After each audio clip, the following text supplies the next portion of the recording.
for a Bible story.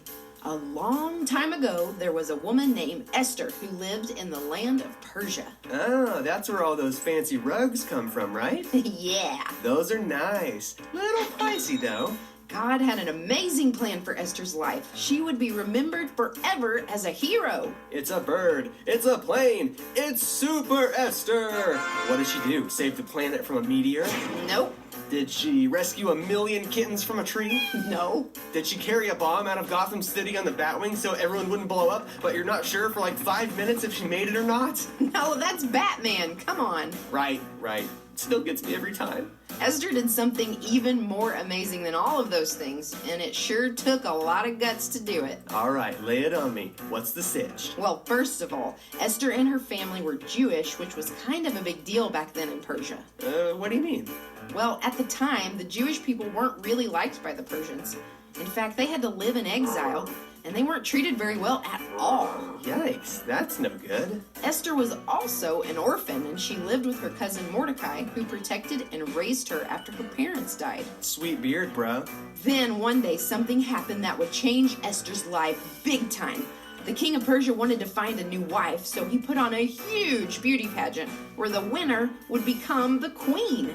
Wait, really? That's a pretty weird way to get hitched. Like, congratulations, you're the new Miss America, and we're married. Well, as weird as it may sound, that's what the king wanted to do, so that's what happened. Women from all over the kingdom were there, but there was only one that the king favored. Paula Deen. What? Yeah, think about it. He would eat like a king. Well, I mean, I guess he's already a king, but think about how awesome every meal would be. Breakfast, bacon. Lunch, biscuits and gravy. Dinner, butter bacon biscuits with a side of butter.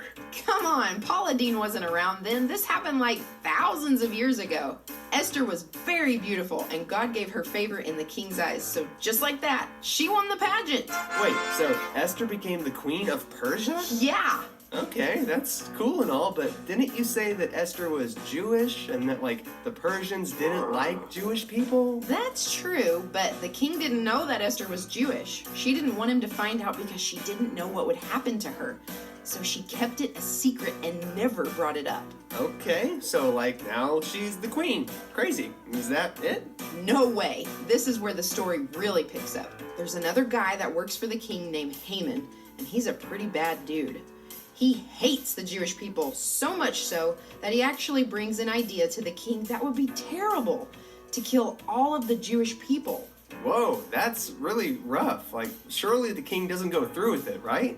Actually, Haman gets the king to agree and sets the plan in motion. Wait, but if all the Jewish people are killed, that would be horrible. They're like God's chosen people, aren't they? And that's where Jesus would eventually come from. This can't happen. Somebody's got to do something. And that's where Esther comes in. She can't stand the thought of seeing her people get wiped out by Haman's awful plan, but she doesn't know what to do. I know what she should do. Time to lay down the law and tell the king not to do it. She probably kicked into mama bear mode and was all like, listen here, buddy. Let me stop you right there. Keep in mind that this is like ancient Persia. You couldn't just approach the king whenever you wanted to, even if you had a reason. Anytime someone would just pop off to the king, they'd usually get a pop off themselves. Ah, gotcha. So I guess she's in a pretty tough spot, huh? Totally. On one hand, she didn't want to see her people destroyed, but on the other hand, she can't just walk up to the king and tell him what to do. Even the queen? Nope, nobody could just walk up and talk to the king, period. Man, this is tough stuff. So what'd she do? Even though her mind was filled with doubt and worry about what would happen to her, she had to do something. Esther knew that no matter what her feelings were telling her, she was a child of God. She knew that God loved her and that he had blessed her life, and that if she stood up for God's people, that God would back her up. Yeah, that's right. You go, Esther. Esther trusted God and boldly went before the king. The nobles and the guards that surrounded him couldn't believe what they were seeing. Who did this woman think she was, that she could just walk up to the king on her own? Aw, man, I bet her feelings were totally freaking out. I'm sure she was feeling a lot of things. She asked the king if she could make a request, and to everyone's surprise, the king wasn't upset. He didn't call for her to be taken away by the guards or thrown in jail, but instead, he listened. Phew, that was intense. Okay, he's listening. Time to land the plane. but she couldn't do it. What? She chickened out? Bummer. No, not exactly. She didn't want to come right out and tell the king everything, so she asked to have a banquet and planned to tell him there. Okay, so there's still a chance to save her people. Come on, Esther, you can do it. Later at the banquet, she went before the king with another request. All right, here we go. Showtime. But she was still too nervous. Goodness gracious, you weren't kidding when you said her feelings were freaking out. Totally. She was feeling all kinds of things, even questioning if the whole thing was a mistake.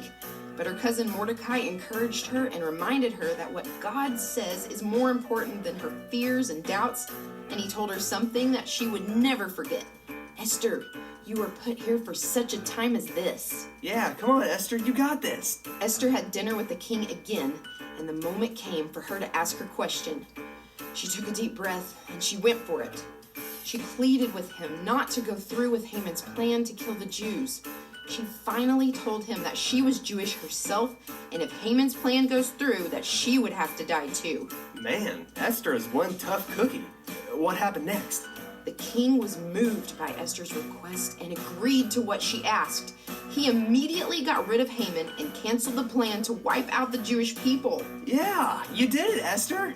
The king also gave all of Haman's wealth and property to Esther and Mordecai.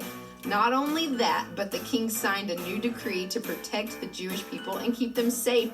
The people of Israel were saved. Man, Esther is like a real-life superhero. Move over, Wonder Woman. Esther decided to put her trust in who God said she was more than what she felt. And because of that, her entire country was saved. The end.